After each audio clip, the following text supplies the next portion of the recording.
Viltrox membuat pengguna APS-C bisa jadi makin profesional lagi.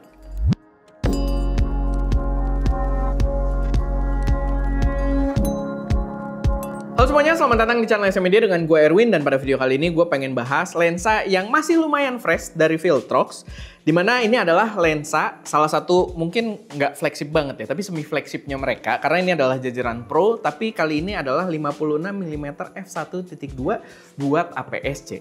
Gue demen banget ya, karena Viltrox tuh menghadirkan lini yang sangat-sangat komplit jadinya, dan bahkan di sini pun gue agak bingung karena dia punya juga seri R 56mm f1.7. Cuman kata dia, wah kurang pro yang itu. Kita bikinin yang pro-nya juga, yaitu adalah 56mm f1.2. Jadi ya dia ada persaingan di internalnya sendiri, dimana satu harganya 9 jutaan yang ini, yang versi pro. Dan kalian kalau butuh yang agak budget, kalian naikin F-nya sedikit ke f1.7. Itu ada, harganya paling 3 jutaan kalau nggak salah gitu ya. Jadi ya bersaing dengan diri sendiri, sangat unik. Tapi ini adalah lensa yang secara experience menurut gua memang salah satu yang perlu untuk kalian pertimbangkan. Gue tadi mau belibet banget tuh, gue mau ngomong banyak kata berbeda, tapi ya perlu untuk kalian pertimbangkan. Walaupun sebenarnya ini bukan update yang paling bokeh monster ya, karena sebenarnya sama jajaran Pro yang paling pertama pun lebih bokeh monster yang pertama, karena jajaran Pro yang pertama itu kan 75mm f1.2. Nah ini justru lebih netral dan mungkin bakal lebih banyak commonly use lah gitu, bakal jadi banyak jadi lensa-lensa utama orang-orang gitu dengan angka 56mm f1.2.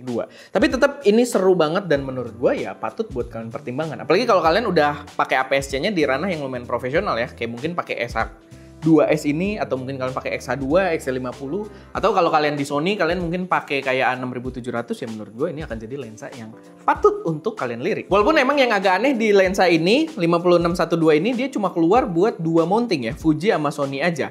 Gue nggak tahu yang Nikon nanti bakal nyusul atau enggak, tapi menurut gue keputusan yang masih bisa dibilang lumayan oke, karena Nikon itu jajaran APS-C profesionalnya nggak terlalu jelas, nggak terlalu banyak. Gue nggak tahu apa yang bener-bener di APS-C mereka profesional, karena mereka APS-C-nya agak di sebelah mata kan gitu kan. Jadi ya untuk pengguna APS-C profesional memang populasinya lebih banyak di Fujifilm dan juga Sony. Bahkan sekarang lebih banyak Fujifilm kayaknya kalau APS-C profesionalnya gitu ya. Jadi ya menurut gue itulah.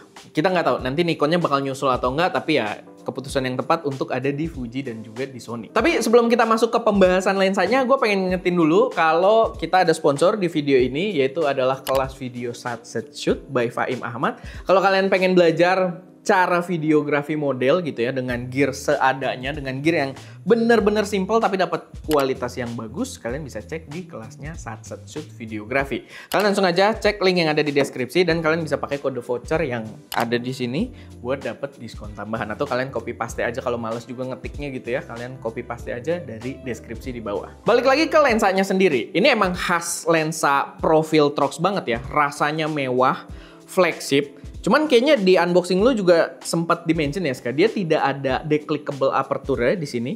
Walaupun agak aneh ya, declickable-nya kok gue jadi baru notice sekarang ya. Jadi dia kayak nggak klik banget, nggak smooth banget juga gitu. Jadi tengah-tengah. Kalau kalian punya declickable aperture tuh biasanya pas klik dia lumayan tak gitu. Pas kalian smooth ya dia smooth. Nah di situ kayak sampai muncrat gue. Di sini tuh kayak tengah-tengah gitu. Rasanya ya tetap terasa mahal, tetap terasa mewah, tapi ya agak unik aja. Gue baru merasakan yang rasanya tuh kayak gini. Jadi dia nggak berisik klikinya, tapi tetap ada rasa tactile kliknya gitu. Jadi ya tinggal kalian nilai sendiri aja cocok atau enggak. Tapi secara impression ini lensa yang terasa profesional dengan emblem Pro-nya juga di sini, dan dia juga pastinya udah weather sealed gitu ya. Jadi ini pembeda juga dibandingkan series R-nya yang kalau kalian masih pemula banget dan budgetnya sedikit, versi R ya barangnya plastik gitu kan dan tidak ada weather sealed. Di sini udah weather sealed, barangnya solid banget dan rasanya sangat profesional. Dan kalian bisa lihat ya, dipadu dengan XH2S atau XH2 itu bener-bener cocok banget. Berasa kayak lensa native. Menurut gue sih udah jelas banget ya kalau lini Pro ini adalah untuk pengguna yang bener-bener profesional. Tadi secara tampang dia akan kelihatan profesional ketika kalian pakai dibandingkan kalau kalian pakai seri R-nya, dan dia juga udah future proof banget gitu. Buat kalian pakai lebih panjang masa umurnya gitu ke depannya, gue bisa jamin akan lebih awet lah dibandingkan yang seri R-nya. Dan dia juga soal autofocus itu udah pasti ya, bukan pertanyaan, karena kalau kalian pakai R-nya pun autofocusnya itu kenceng banget. Dan di sini dia ya gue sih nggak tahu lebih kenceng atau enggak, tapi sangat kenceng gitu kan. Dan dia juga minimum focus distance-nya untuk lensa 56 lumayan dekat di 50 cm gitu. Jadi lumayan dekat 0,5 meter dan ya kalian bisa dapat agak nompo juga ke modelnya kalau kalian foto model. Sebenarnya hal yang menarik adalah lensa ini sempat gue pakai buat praktek. Gue tuh ada ngambil kelas private sama Anes Bejana Waktu. Kalau kalian tahu, kalian boleh cek IG-nya juga karena ilmunya mantep banget dan bisa jadi referensi juga Instagramnya dia sendiri. Tapi gue sempat private sama dia, gue bawa lensa ini buat pakai. Cuman ya yang gue lupa saat itu adalah karena ada masalah trigger dengan kamera Fuji gue ternyata kebanyakan pas gue cek di Lightroom kebanyakan itu pakai Sony A7C-nya dia gitu prakteknya. Dan ya kita ada pakai lensa-lensanya itu pakai LAB. Jadi gue nggak ada foto-foto maksimal waktu ngetes si 56 f1.2 ini. Tetap ada beberapa hasil foto dari 56 ini dan yang bisa gue simpulkan adalah gambarnya tajam banget dan ya, gue sih nggak menemukan chromatic aberration gimana-gimana. Cuman memang di beberapa foto yang gue pakai 56 ini, F-nya tuh agak tinggi. Gue pakai kayak F7, F8 gitu. Jadi ya buat ngetes chromatic aberration juga mungkin nggak begitu bagus gitu. Karena F-nya lumayan tinggi, otomatis chromaticnya udah hilang.